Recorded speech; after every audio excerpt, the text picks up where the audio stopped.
And then talks about Lincoln, right? Again, Lincoln, like Washington, right? Sort of this idealized figure, right? So what's being done, what's being said, what's not being done, what's being excluded, etc. Okay. And then she talks about the era of Reconstruction. Now, this Reconstruction is a very, very important um, topic in terms of revising American history. Um, it's essential to the idea of the 1619 Project, and it's something that we'll see when we get to W.E.B. Du Bois and his Souls of Black Folk later. But Reconstruction, right, which has basically been buried in standard American history, right? Most people talk about the Civil War, they don't talk about Reconstruction.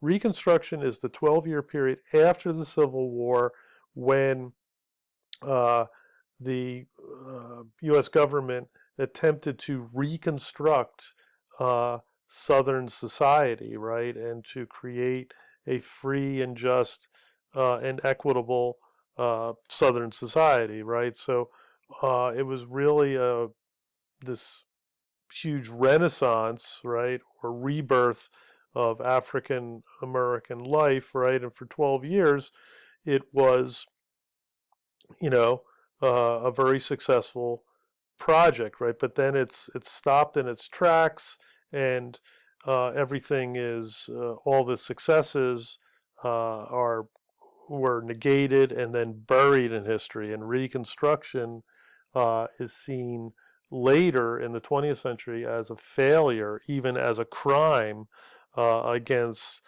Southern culture, right? So Reconstruction is really sort of, it's the reception of it is really problematic within our American culture. So it's an important, thing to know. She mentions it there.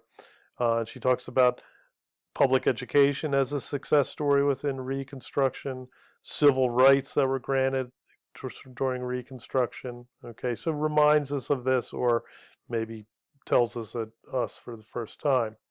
And then she talks about the white counter revolution against black Reconstruction, right? Which leads to the Jim Crow era, the separate but equal idea, right? Segregation compares Jim Crow era, right, to Nazi Germany, right? So it's not this paternalistic, romantic notion, right? But something that is far more terroristic and racist, right? The Plessy versus Ferguson decision, um, and then talks about Jim Crow in the northern United States as well.